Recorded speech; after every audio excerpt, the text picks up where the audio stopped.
50,000 men marched into the desert. Not one of them came back. No graves, no survivors, no bodies.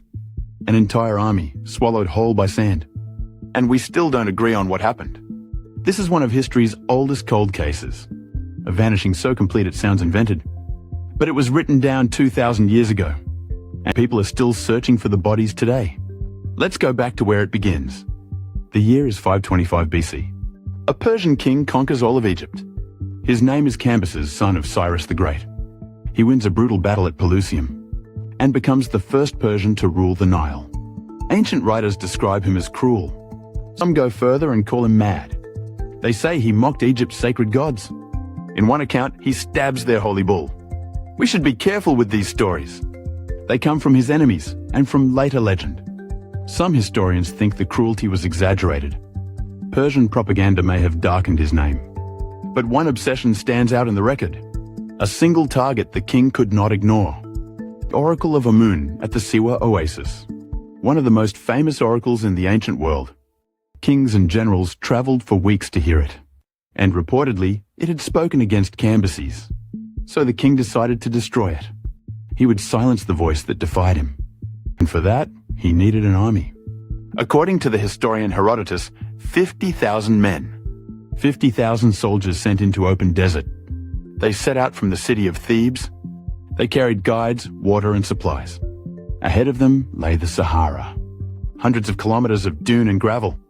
Summer heat that can climb past 45 degrees. A land with no mercy and no shade. 7 days of marching, the story goes. Dune after endless dune. The Nile shrinks to a memory behind them. Then, at last, something green. They reach what Herodotus calls the Oasis of the Blessed. Possibly the region we now call Karga. Water, palms, a moment of relief. But this was only the halfway point. Beyond it stretched the worst of the desert. The long road to Siwa. They rested, they refilled, they marched again. Into a sea of nothing. Now here's where the story turns dark. According to Herodotus, the army stopped to eat. Men sat in the sand around their food. And then the wind came from the south.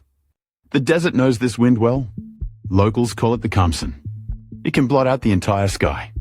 Lift sand into a moving wall. It can reshape whole dune fields in hours. Herodotus writes that it rose great and violent.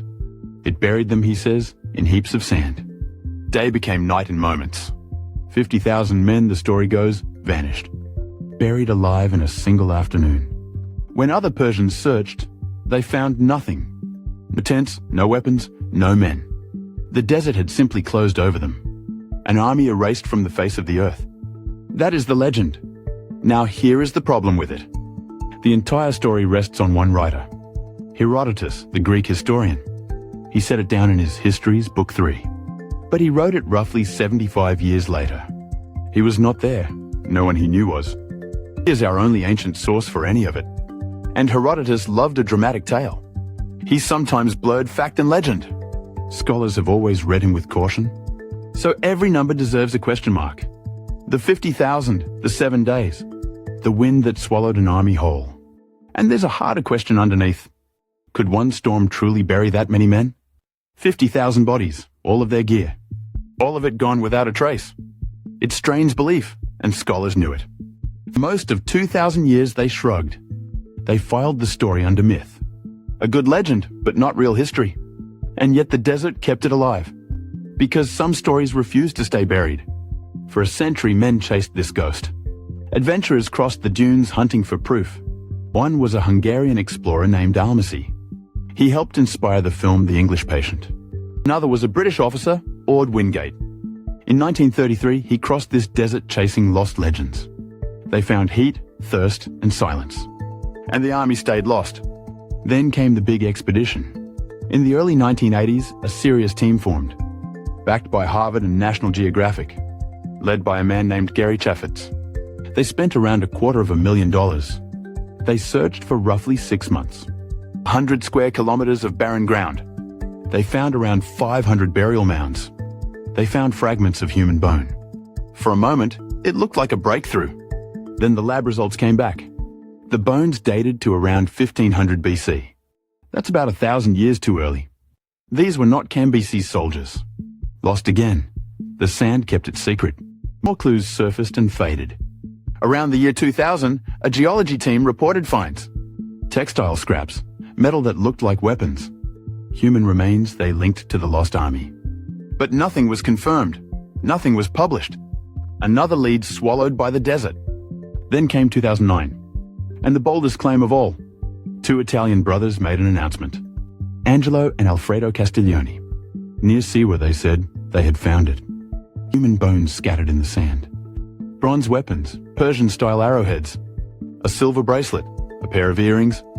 The first physical proof, they claimed. Proof that Herodotus told the truth. It was a stunning headline. But look closely at how they revealed it. Not in a peer-reviewed science journal. They revealed it in a documentary film. The experts pushed back hard. Egypt's then antiquities chief, Zahi Hawass. He called the reports unfounded and misleading. He noted the brothers had no excavation permit. Other scholars challenged the claim too. Today it is widely discredited. It is not accepted by mainstream archaeology. So the proof was not proof after all. The mystery stayed open. And then a scholar proposed something darker. His name is Olaf Kappa, from Leiden. He looked at the story and doubted the storm. What if there was no sandstorm at all? What if that part was invented?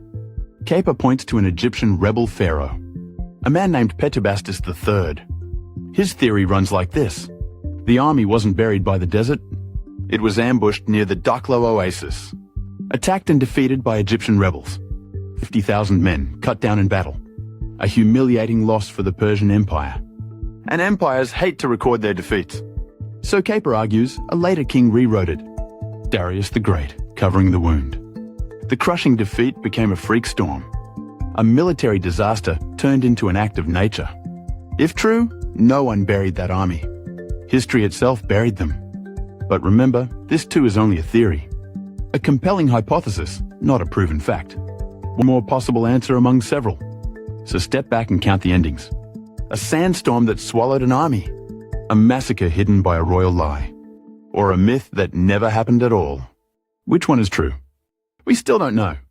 The desert has not answered. No undisputed trace of those men exists. Not a single confirmed grave. And the sand makes sure of that. One storm can bury artifacts overnight. The next can uncover them again. The dunes move, the evidence drifts. The lost army could be anywhere.